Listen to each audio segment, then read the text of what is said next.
All right, so we'll just do a T.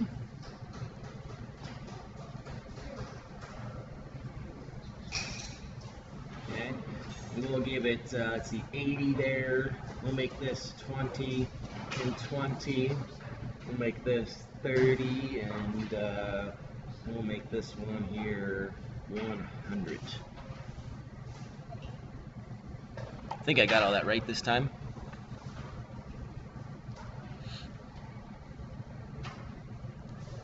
So this again would be, when we're looking at the centroid, to solve the centroid, again it's a theoretical center of mass, and based off of how the meat of that beam is positioned, it's going to change where the theoretical center of mass is. Now, some of you, did anybody doing like an L-shape beam yesterday?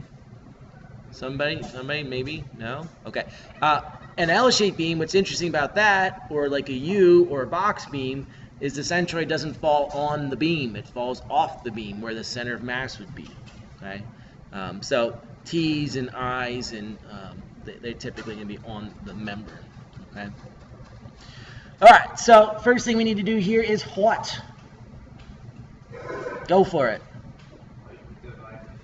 Break it into easier shapes, right? We could do this. We could do two things here, right? I could divide this into a long rectangle here and two small squares or rectangles. Probably not the best way because I'm dividing up into 3 when I can divide it up into 2, which would be a little bit easier. So I'm going to pretend like this is actually 2 shapes right now. Okay? And we also pretend like this is sitting in our Cartesian coordinate system, right? Squished down there as close to 0, 0 as we possibly can get. All right? And I will call this shape 1 and this shape 2. Again, it's not, it could be the other way around. I just arbitrarily chose that. Okay? So, all right, from here, what do we need to do?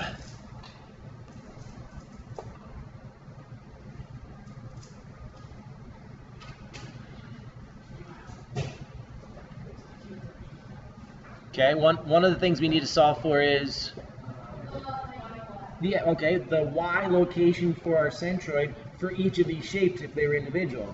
So I put a Y down here. Start building a chart, if you will. So I got shape 1 and shape 2. Okay.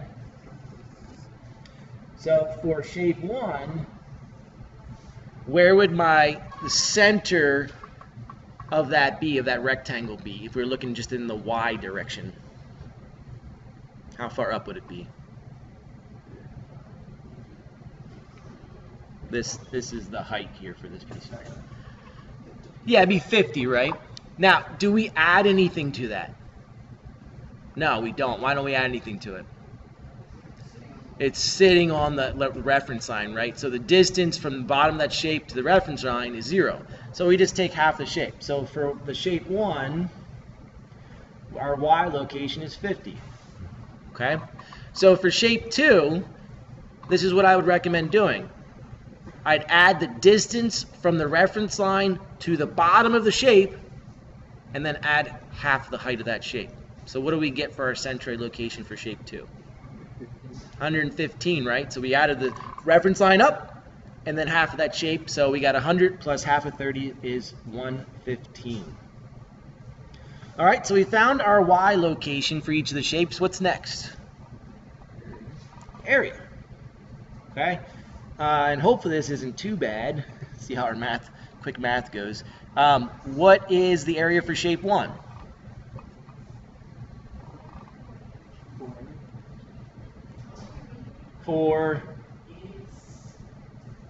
This is 40, right?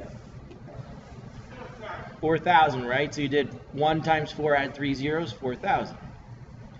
Area for shape 2.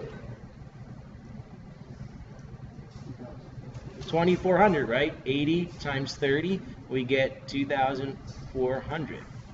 Okay? That's not that math you could have done, what, in 3rd grade? It's easy, right? What's next? Well, we're just going to do Y, because this X, remember, this is symmetrical shape, so we don't have to worry about it. So what do we do next?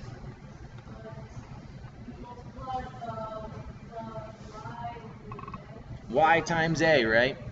So what is 50? In fact, let me write this up here. Y times A. That's this next category. What is 50 times 4,000? Yep. 5 times 4 is 20. We add 1, 2, 3, 4 zeros. Okay. This one I'm not going to do off the top of my head.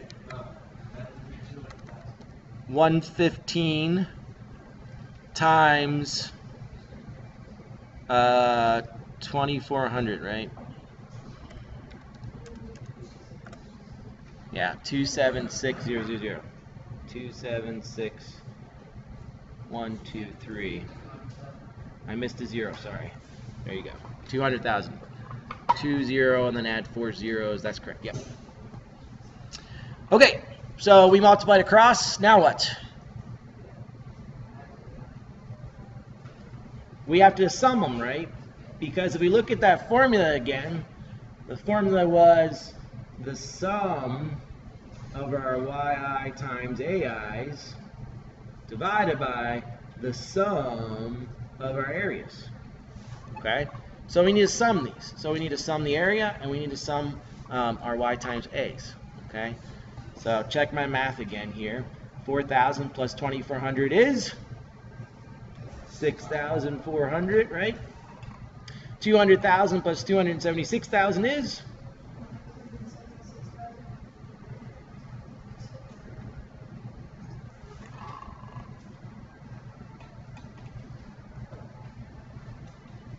Okay? Now what? Divide, right? We just divide the sum by the sum of the area. So we end up getting 476,000 divided by 6,400, and we get, all right, somebody's already got it, 6,400, 74.375. Okay, so what does that mean? What does 74.375 mean? Right, that's the distance from our reference line up to where the centroid location would be for the combined shape. Now that shape that we didn't break apart anymore. Okay, so this formula essentially kind of averaged. We found out the centroid to be here on this one, and we found out the centroid was here on this one, and then we end up kind of averaging the two, and we found out where they would be together, and it ended up being somewhere actually in this area up here around 74, 75 in that neighborhood. Okay, does that make sense? Piece of cake, right? It's easy. Okay.